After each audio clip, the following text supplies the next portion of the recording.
Days after a WGN Investigates report, the city has taken action.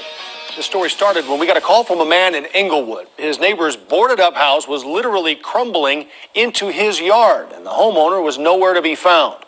What is the city doing about the problem of all the vacant and abandoned houses? Well, tonight we have the answer in at least one case. There were families, there were a lot of kids that I grew up with on this block. It took less than a lifetime. It's just a lot of memories. For Joby Martin's neighborhood. I've learned how to ride a bike on this street. We played football out here in these streets. To go from a vibrant, thriving community to this. How many houses on this street are vacant now? Just this block? I want to say at least 4. And right next door, his neighbor's home was crumbling onto his. I came home and saw all this had fallen, had collapsed right here. It was up to the second step. 10 days after our story, the city took action, tearing down this broken home. Well, I'm pleased. It's bittersweet, as I said before, because I grew up in this neighborhood.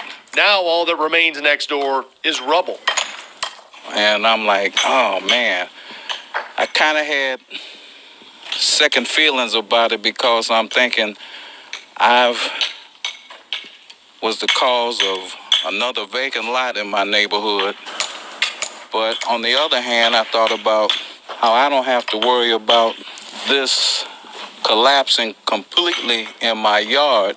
Our earlier investigation took us on a search for the property's owner. City notices and the court documents we found all lead here to this office building on the North Shore, far away from that property in Englewood. Let's head inside.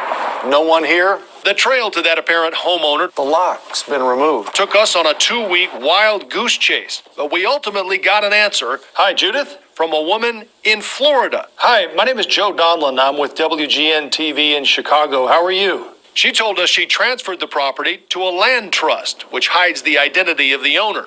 She knew who it was, but wouldn't tell us. She also said homeowners are afraid to come forward because they don't want to pay the back taxes and fines. So they hide, and the homes rot.